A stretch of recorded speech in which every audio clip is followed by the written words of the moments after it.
Meantime, the bench gets underway here with Ladies' Night. That's right. 3 ladies who recently got jobs as principal secretaries, young, smart, ambitious, and they're doing a pretty good job so far. Let's see if they're enjoying themselves. That's the most important thing. So right next to me, Umi Bashir. She's a PS for Culture and Heritage. Right next to her is Rosalind Jogu. She's a PS for Diaspora Affairs, a new docket that's just been created. And on the far end, Sylvia Musea. She's PS for Wildlife. Ladies, good to see you all. Welcome to JK Live. Thank you and for the having bench. us. Thank you for having us. Thank you. Okay, so let's get right to it. Let me ask you, Sylvia, you first on the far end. What makes you think you were the right pick or you were qualified enough when 9,000 people applied for these jobs? How come you were short? How come you got the job? I think I got the job because I was qualified. Of course, there was an advert that ran that gave the qualifications required, so I think I was qualified.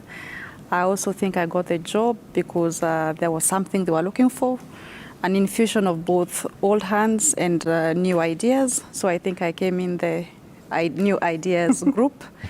And I think I got the job because I really worked hard for it over the many years. Yeah. By the time I was applying for it, I really wanted it. Did you know you'd get it? No, of course. You didn't know? No. That's why I applied for and went through the process. How about you? It's a tough job to apply for, honestly, and it takes a lot to believe that of the almost 10,000 people who applied for the position that they would pick you and 50 others. And so it's a blend of qualifications, it's a blend of passion, a blend of the work that I have done over the years before and, you know, what I have tried to do in bringing law and society together in my, my previous work. And, you know, I guess guts and small girl with a big God. Nice, nice. Umi, how about you? First of all, thank you, Jeff, for having me here tonight. And I'd like to thank His Excellency, the President, for this appointment. It's an honor. I am a lawyer, been practicing for the past 11 years. I have been working in the United Nations. I've worked with the county governments. I have a vast experience, especially even in the humanitarian world. I have a community-based organization in Wajir that empowers ladies, young girls, a mentorship program too. And I looked at the advert in the paper and I figured, why not? I have nothing to lose.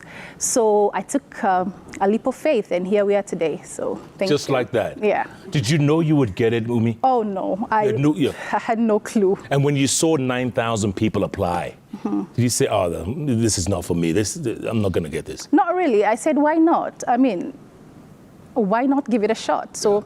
Yeah, I think God was on my side. Rosalind, the short list kept changing. We kept hearing there's 400. I don't know, you guys must have seen that there's 400. I don't know, there's 600. And it came down to whatever it was, 500 and change. Did that bother you? Did that worry you? Truthfully, I wasn't concerned because I was on the shortlist, whichever shortlist you buy. You knew you were on that. So, I mean, I saw it. They published it on the PSC website. Yes. And even before I saw it on the PSC website, it circulated on WhatsApp very quickly. And that's how sort of I knew that I'd been shortlisted. But truthfully, also, when you apply, you don't know how many other people will apply. Right. And previously, the position hasn't attracted as much interest. So, you know, in previous years, there haven't been 10,000 people applying for the position. This, I think, round was particularly interesting in that way. So you apply, you don't know how many other people have put in the application, you do your best. It's probably the application of your life. So you put out the very best that you can, and then you wait. So when we got the shortlist, only in the shortlist do they mention that so many people applied and only these 500 and something have been shortlisted. Yeah. And then I think the work of preparing for the PSC interview then really began. Yeah. Good segue into my next question for Sylvia. How was it appearing before the PSC and later on the parliamentary committee? What was that like? Of course, with 9,500 applications, you realize that the bar has been set up so high So what we did is I myself prepared thoroughly for that interview. I thought that I'm sitting in as principal secretary, and for that reason, we really put in a lot of effort and time, because I was saying I might get it, I will get it, and so this information is not going to go to waste. I'll still use it when I take over. The panel was quite something, quite friendly from where I sit. So I did not feel like I was under a lot of pressure or relevant questions to the Kenya Kwanza manifesto. It was very easy for us who did the politics of Kenya Kwanza, because we kept on interacting with the plan. So it was easy to figure out what the new government regime's administrative priorities were. And that was majorly where the interview was headed towards. Yeah. Yes. Sylvia, where were you when you heard the news that you were appointed? Where were you? I was driving from Laikipia coming to Nairobi. I was en route. And someone called you, or someone sent me a WhatsApp? WhatsApp message. So I was actually coming to pick a few of my things, because I had just been nominated as a CEC in Laikipia. Oh. I was just ready to settle in now to work for the people of Laikipia. And then I was excited. I was happy. So you had a choice. You could either have gone to become a CEC, or I did not have a choice. I wanted this one. Rosalind, how about you? Where were you when you heard the news? I was in my house. I had just gotten back from a doctor's appointment, and I get a WhatsApp message. The first one said, "Congratulations." And I did not know what I was being congratulated for. And then my phone started to ring, and it rang off the hook for the next, I think that started at about lunch until about 11 p.m. Good Lord. I think in that space, I had fielded about 60 calls. Ish. Just congratulations, and and it was high school friends, it was primary school friends, it was, clients, colleagues I hadn't spoken in a long time, people from, Nairobi and abroad and so on. So it was quite something. Yeah. Yes. Wow. Yes. Umi, how about you? Well, where was I? Yes. Oh, I was with my father, and we were at home, and he's actually the first one who told me, "Wow, Baba, congratulations." And I was taken aback, because I wasn't expecting the announcement to come so fast. We had been already, we had done the vetting and everything, but now, no, we had not done the vetting. The interviews, yeah. So when the news broke, now the phone could not stop ringing. And the congratulations, of course, came in. I was overwhelmed, so the first thing I did was got down on my knees and prayed and thanked God for that, because coming that far itself, it's a big achievement. Coming from a pastoralist community, I didn't really, I prayed for it, but I didn't really think that I would be among the chosen few. And for me, it is an honor, because I'm actually the only Muslim lady PS, and also in the cabinet, I'm the only Muslim lady. So it's an honor to represent the Muslim community at large. And thereafter, began now the preparation for the vetting and all that. The vetting itself was more or less based on the KK manifesto, which of course I knew. I had been working with the National Election Board of the party UDA. So I knew more about the manifesto and what the government wanted to do. So aside from that, it was a good grilling. It was a grilling before MPs, so you can only imagine. Yeah, so it was good. Yeah. Yeah. Wow. Congratulations, guys. Well done. Well done. Okay, Rosalind, the swearing in Yes. happened at the crack of dawn. Not This quite. administration You're has. dramatic. It was early. Yeah. Well, mapema ndio best. Dear best. What was that like? And were you guys accompanied? Were you allowed to bring family members? And stuff? Yeah. So I was at State House with my family. Unfortunately, my husband had traveled, so he couldn't come. He was in the diaspora at the time. But my kids were there, my parents were there, my siblings, and it was, in-laws. It was lovely. Yeah. And my kids have, little children, and my youngest one is was 3 at the time. She hadn't even turned 4, and she kept saying, "We're going to see the president today. I'm wearing my dress for the president today." So I mean, there was an excitement in the air, and it was clear even to them at a young age that something big was happening. For me, it was a solemn oath taking, where you're committing to serve Kenyans. Yeah. I mean, it's maybe not exactly similar to taking an advocate's oath, but quite similar in the sense that you have to lift your Bible and commit to certain things. So festive, serious. It was a really interesting blend. Yeah. Sylvia, you? Family, everything? Family, same. You don't even sleep enough because Excitement. Excitement. Yeah.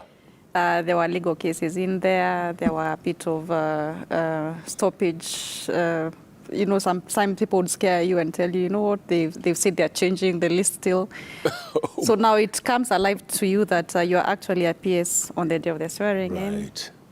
The youngest ever. I think I am the PS under 35 years.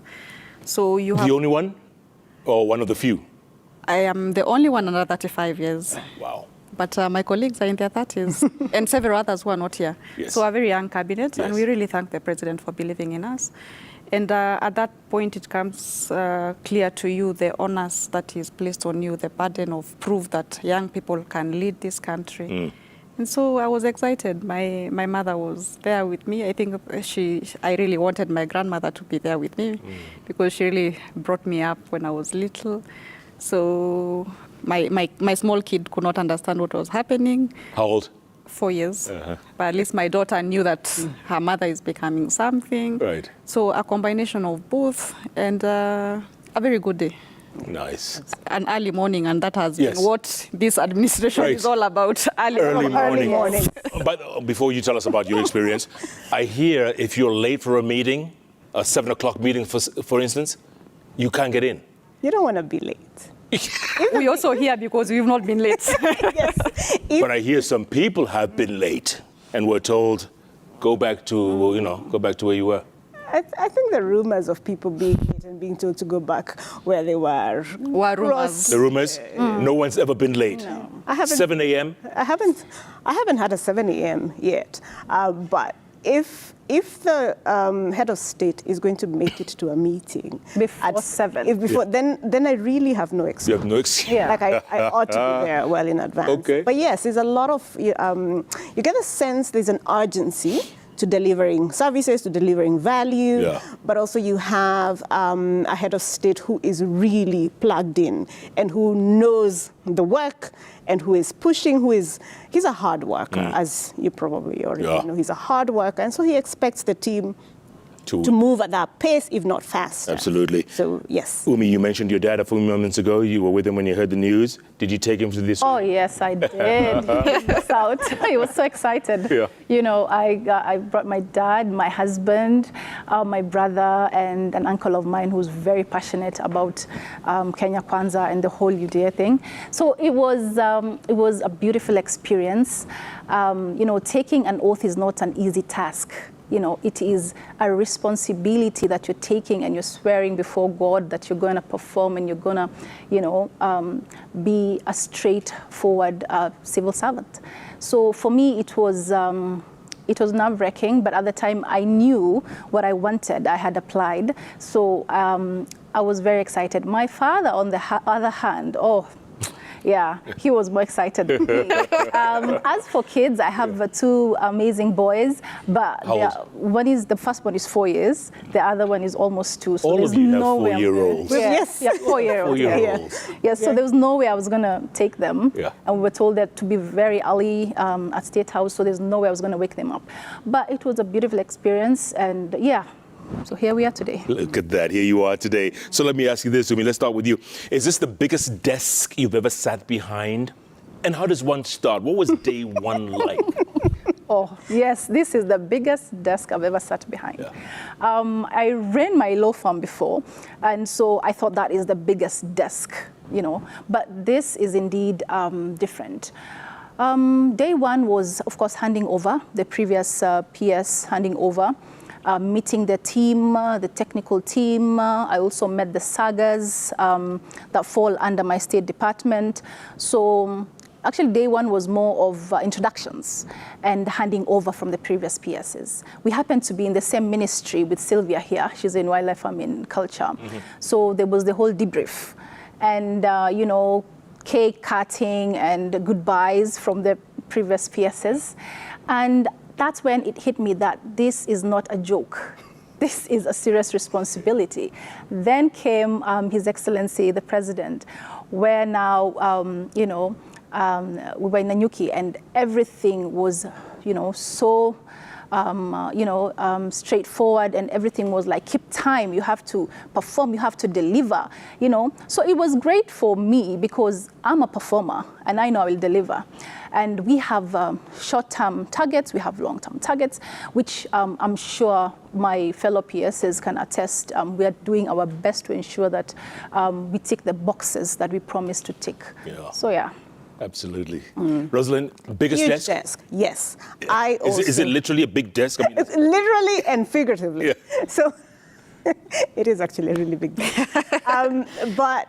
Yes, I also ran a firm, law firm. I think you've picked 3 lawyers, actually. Wow. So, yes. So I ran a firm.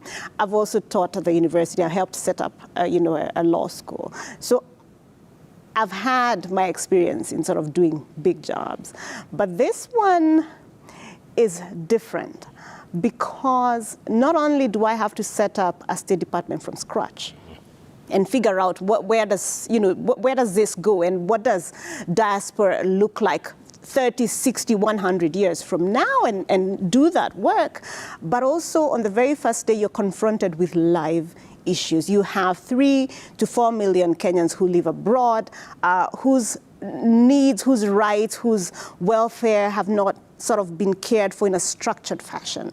So for me, day one wasn't the day after swearing in. For me, day one was when the nominations came out and my phone started ringing from the diaspora.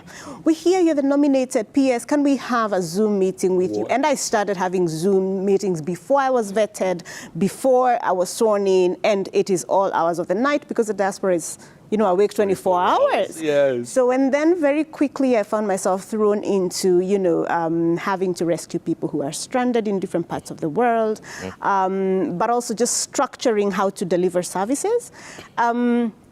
Day one was interesting because for me there wasn't a substantive handover. There has been a Directorate of Diaspora and Consular Affairs within the broader foreign affairs, but there wasn't really a handover of a State Department, sort of like my colleagues have had. It was more of, we'll show you where stuff is, and then you figure out what this thing that you're building is. Yeah. But on my first day, we had a luncheon with the European Diplomatic Corps. So all of the ambassadors here from various countries in Europe was basically my first day on the job, getting to meet everybody and trying to figure out what is our agenda and how do we posture the diaspora agenda with the different counterparts within Europe and so on. So fascinating, big desk, lots of exciting work, probably the most fun I have had in a really, really long time. Is that right? Oh, yes. It's been the adventure of my life. And still having fun? Oh, yes. All right. Oh, yeah. Okay, we'll get to Saudi Arabia in a moment. See, Sylvia, how about you? The one, yes. Baptism by fire. Yeah. Big desk? Actually, very big desk. Week one also, the entire 1 month was just baptism by fire. We thought you'd have an induction where you'd be told this is what you're supposed to do and this is what you're not supposed to do. You learn that you have to learn on the job. For me, I think my day one was walking in a very small girl, literally in terms of physique and age, and meeting a service full of technocrats and people who've been serving for a very long time, and trying to prove yourself that you know your stuff.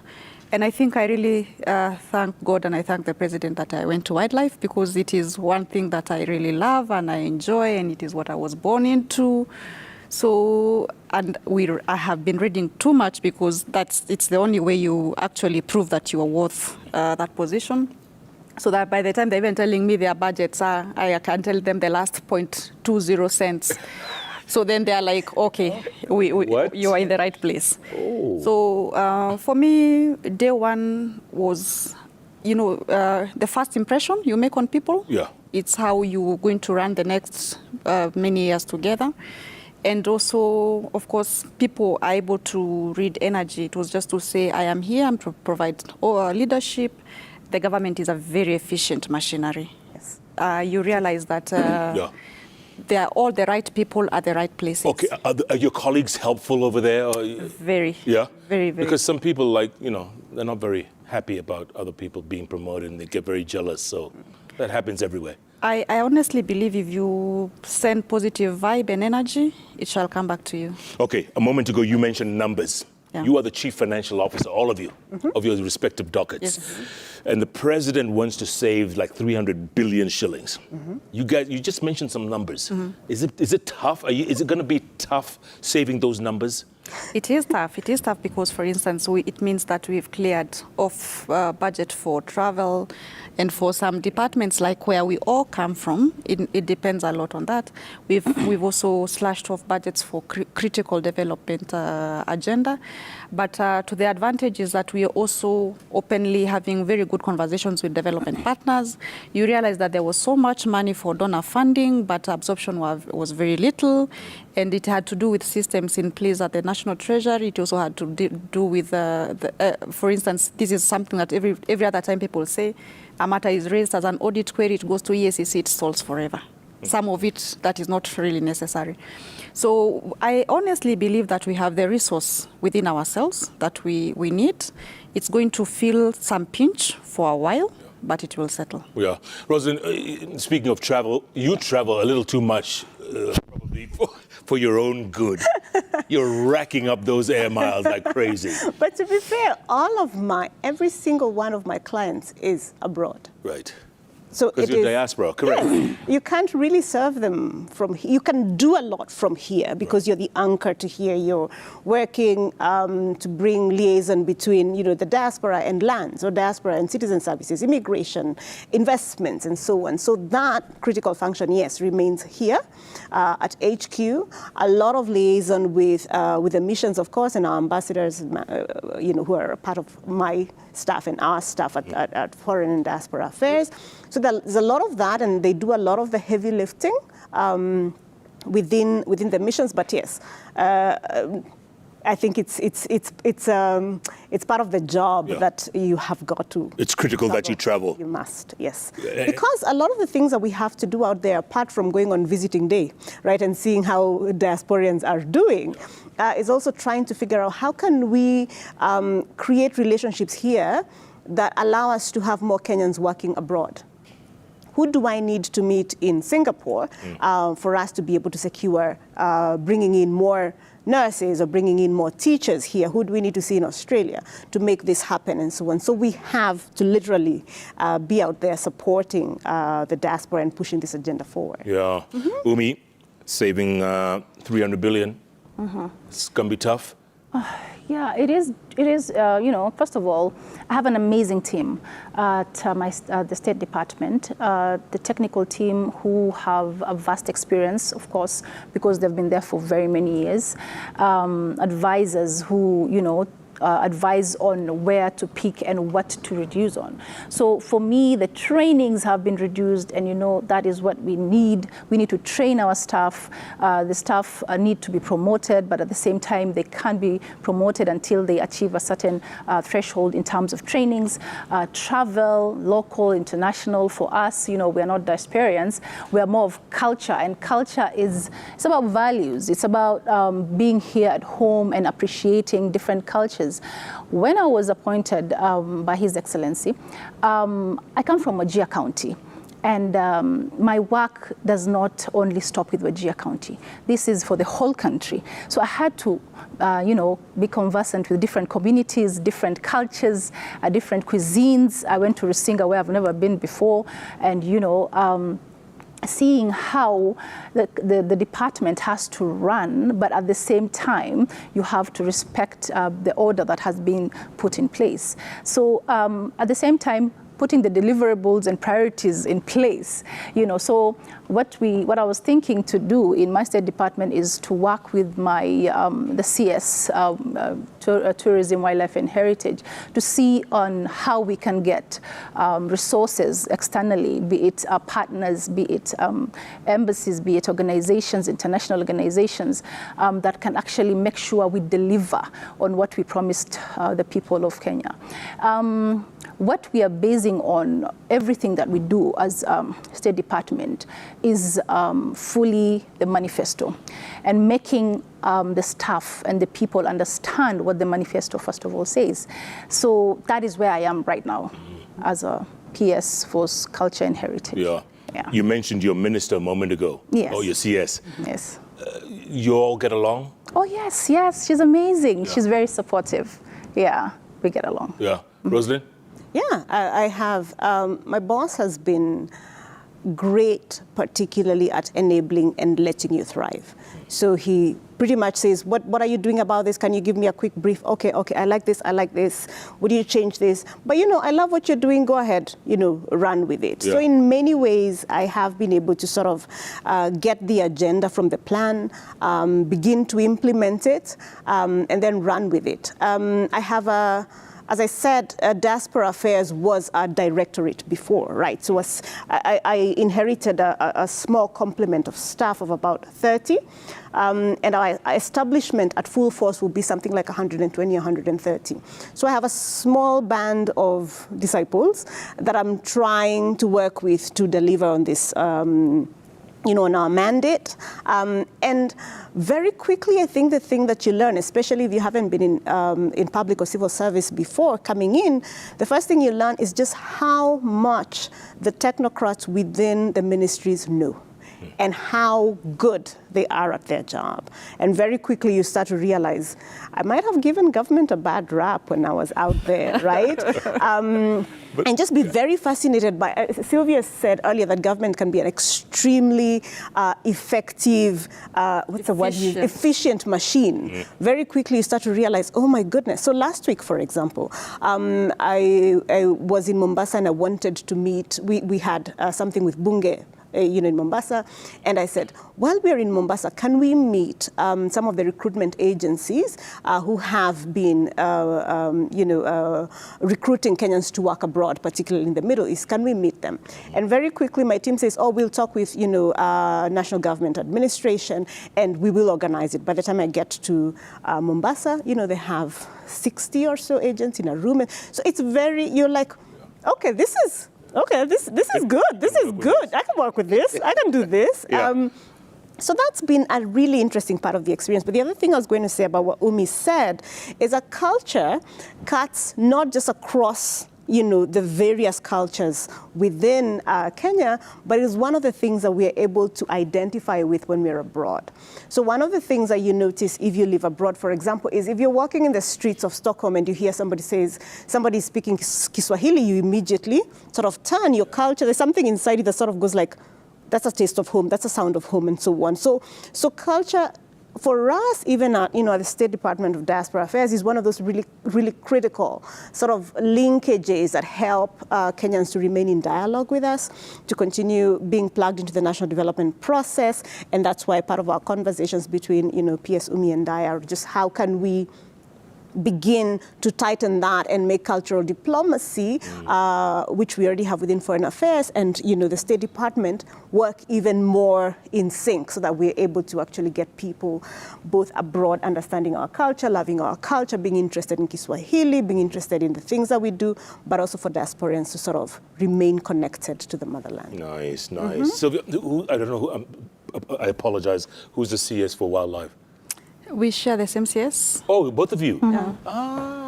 Yeah. And then they split the ministry. Is that what they do? Previously, wildlife was under environment and natural resources. Right. Because we have 20% of the protected species, about 51 parks, 170 conservancies.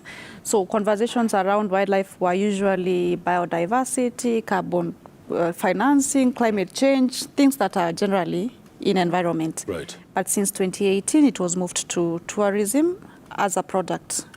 into tourism, where we feed 70% of the tourism revenues.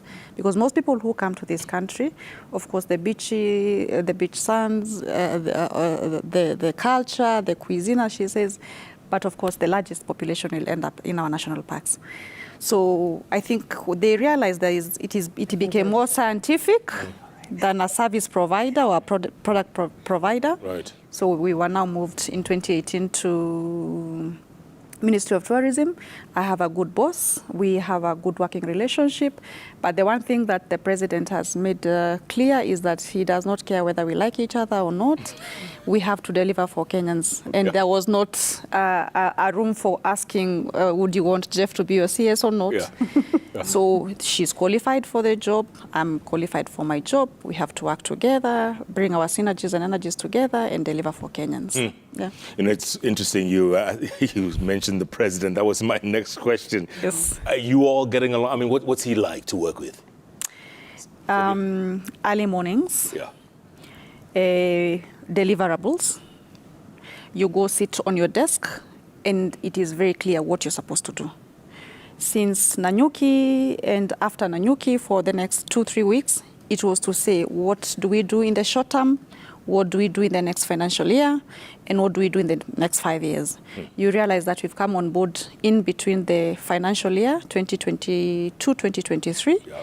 So we have to work very quickly round the clock on the budget that there is and see how do we infuse the Kenya Kwanza manifesto priorities and what are we able to capture in the next financial year. So a man who keeps time, everybody knows that. If you're told to be in State House at 8, you'll be there 5 minutes to 8.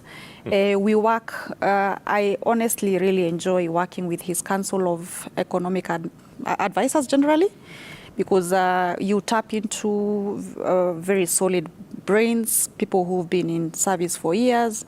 I work very closely with Mohammed Ali, who is the climate change advisor, and Dr. Ndi, of course. And most of them have been PSs. Monica Juma has been a PS. Adan Mohammed has been a CS.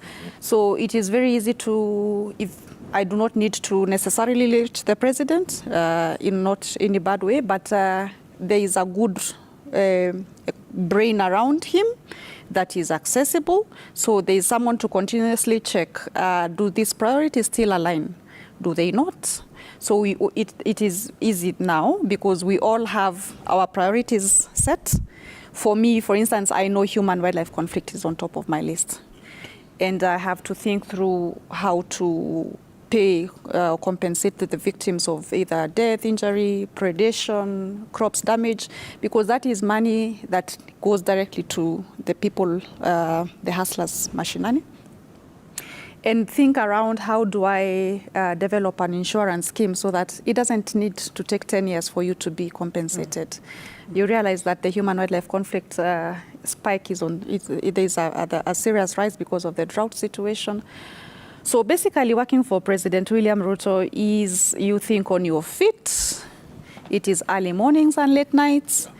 It is a lot of consultation. It is breaking silos. There is no saying this is Ministry of Water. There's water for humans. There's water for agriculture and irrigation. There's water for wildlife. So while you sit there and say you're Ministry of Water, you have to supply water to everybody. And that money does not need to come to wildlife. But Ministry of Water needs to find how that water gets into the national parks and game reserves we have. Yeah. And for almost everything else. So we've really been breaking silos. We've been trying to think together as a government. Previously, everybody used to go and try and find a budget for themselves. So that if it is water, it is their budget. So we are no longer following money, we are following functions. If it is health, how do you ensure that there is enough? For instance, if it is trade, how do you ensure that remittances from diaspora, that agriculture is contributing to trade, that value addition, that there's a lot of linkage between livestock now in agriculture and trade because of leather. So it is a holistic government. It is a government about the people. It's not about the offices. If the U.S. ambassador who we hosted today came to our office, she said she had the same discussion with the Ministry of Environment and they agreed for these things. It will be KWS, KFS. So it is a government that is very holistic. It is an approach that is people-centered. And of course, we all know that we will not survive if we do not deliver. It is clear in my mind. But 1 year later, I have to tell the president, I found revenue collection in the national parks at this amount, and so now we are here. That I found a bill of human-wildlife conflict compensation at this amount, been able to clear this. How you clear, you innovate with. And I'm using his think tank of advisors to innovate with. So a lot of demands, but also a lot of support to meet those demands. Rosalind, same thing, you agree? Absolutely. I think working for, President Ruto is a tough job on the one hand, but as Sylvia says, it comes with a lot of support. In my case, I had been in office for a week, and then it was time to travel with the president for the US-Africa Summit. That's right. And I was putting up the diaspora, the big diaspora event in Washington, D.C.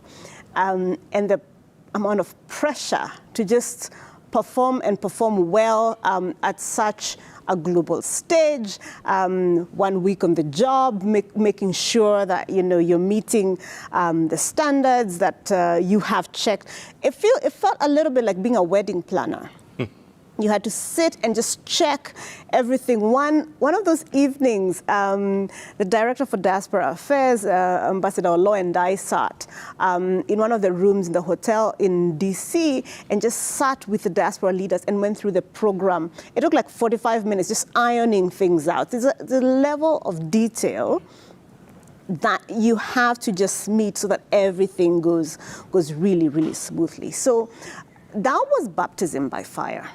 So after that, it has felt like, okay, I think I know what the standard is, but he's also very quick to support, very quick to send help, also very quick to say, I like that idea, run with that, why don't you work with so-and-so, so-and-so, so-and-so, and he calls them there and says, I want you to support what Rosalind is doing. Or he's very quick to say, I don't think you're being ambitious enough with that particular issue. For example, one of the things that we want to do with passports in large sort of swaths of land like the US, Canada, Australia, is to take services mashinani, right? Right now, if you are in Seattle and you want a new passport, you have to all the way to DC to have your biometrics taken and so on. It's extremely expensive. We have, so it's a system that does not work well, right? If you want to get an ID, we issue IDs in exactly 2 stations around the world. Which are? In DC and in London. That's it? That's it. So now, one of the things he said is, we can't do this. People need to get services quicker, faster. So, we started saying, Excellency, Your Excellency, we will do mobile services. We'll, go around the country and sort of, take biometric equipment. And so he's like, I don't think you're being ambitious enough. Can you find for me a way for Kenyans within their city, within their state, to go somewhere, pay for somebody to take their biometrics, have those biometrics sent to DC or to Nairobi, and then for their passport to come to them in their city? So basically, he sort of leaves that with you. And then you have to figure out, okay, how do I get that done? How do I work with citizen services and immigration? How do I make sure the due data is secure? How do I and he's likely to say within the next 6 months. and he quite simply said, I want you to stay here until you figured it out. Okay, maybe go home a little bit. It's the winter, and then come back. But I want this done. So it's a lot about getting people services quickly, faster, no silos, like Sylvia said, but also, I want you to be innovative. I don't think you're being innovative. Part of the Nanyuki process was basically saying, these are the things that we want to do.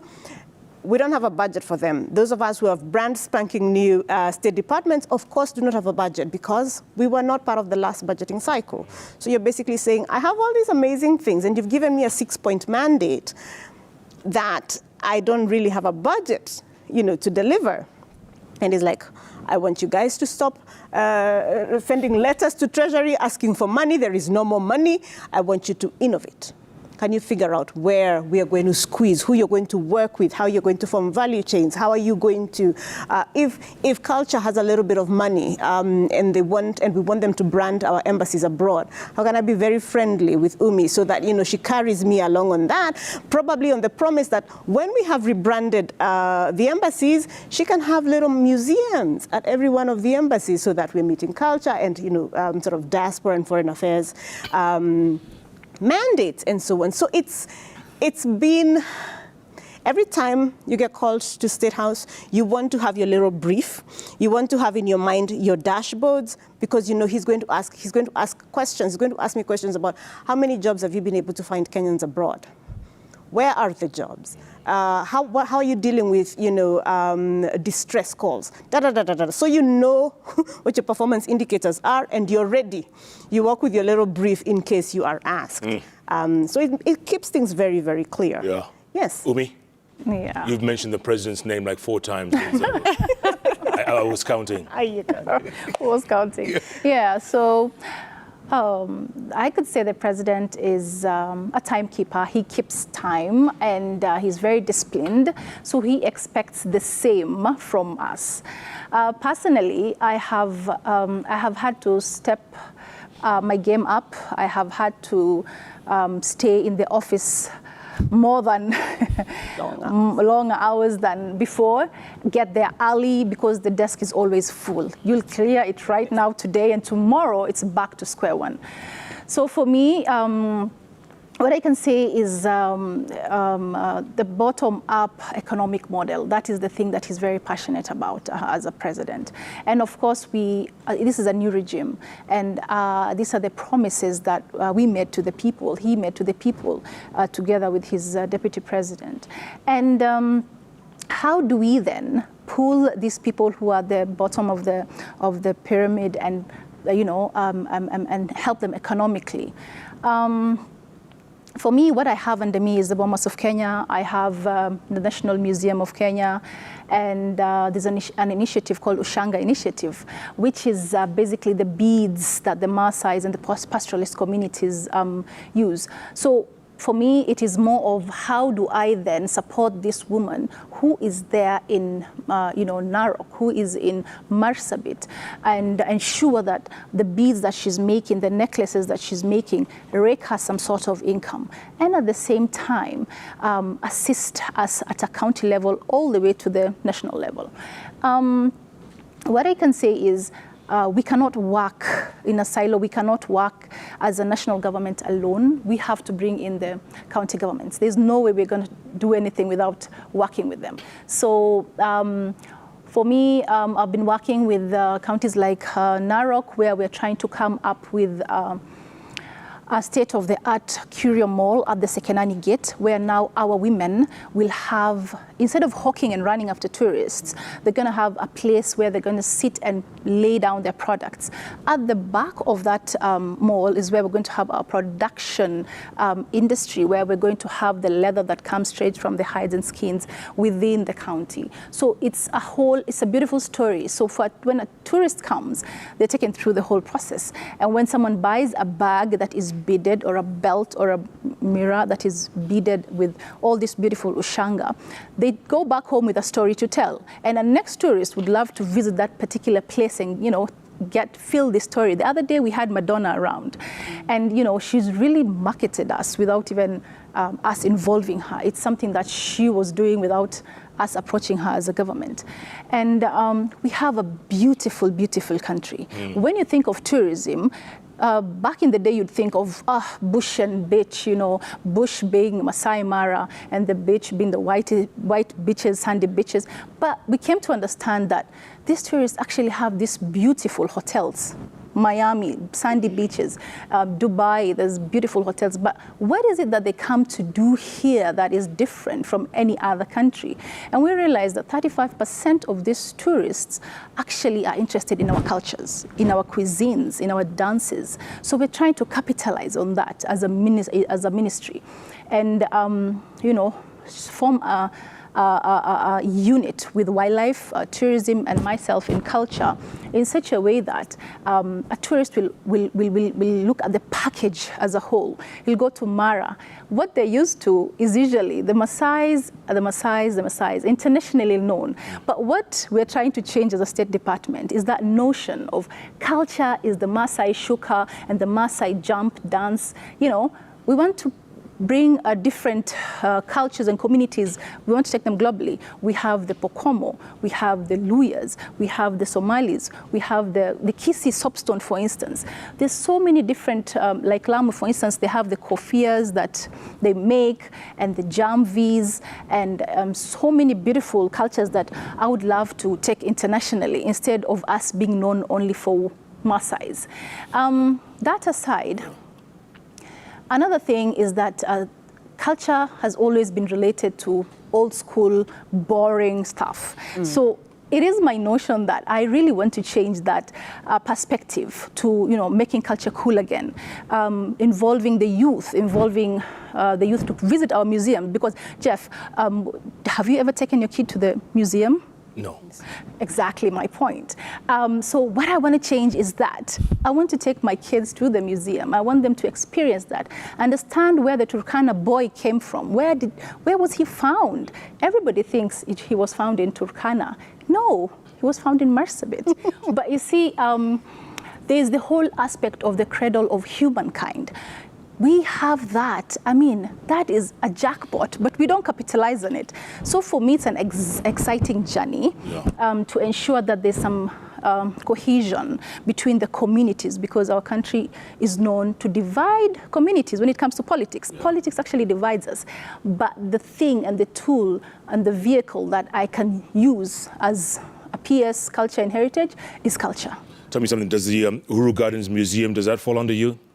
Or will it, once the military gives it up, or are they still running it, or KDF? Yeah, that is under defense as we speak. Okay. Even now? Yes. All right. Yes. It's a great place. Yeah, it's beautiful. Actually, we have the Hero Square there, where we have this our sport heroes and our Mau heroes at a corner in the Uhuru Gardens. Wow. And we plan to actually have, because it's a heritage site, we want to actually work on getting that back, because it is what belongs to heritage. And culture, all that thought. Nairobi Governor Johnson Sakaja, he says, congratulations, ladies. Thank you. Well done, well done. There's so much more. The reactions are incredible. So many people loving the show. I hope you guys are having a good time. Oh, yeah. Fantastic. That's what we want to hear. I hope you guys are having a good time too, folks. Let's hear your reactions and your responses, your comments and questions to these three amazing ladies. Umi Bashir, she's a PS for Heritage and Culture.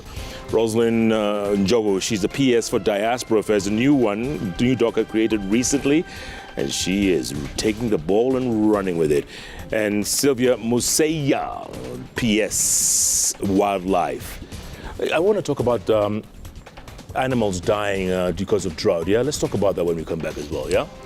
All right, keep tweeting, folks, at Koinange Jeff, at Citizen TV Kenya, the hashtag JK Live. JK Live takes a break. We'll be back in a moment.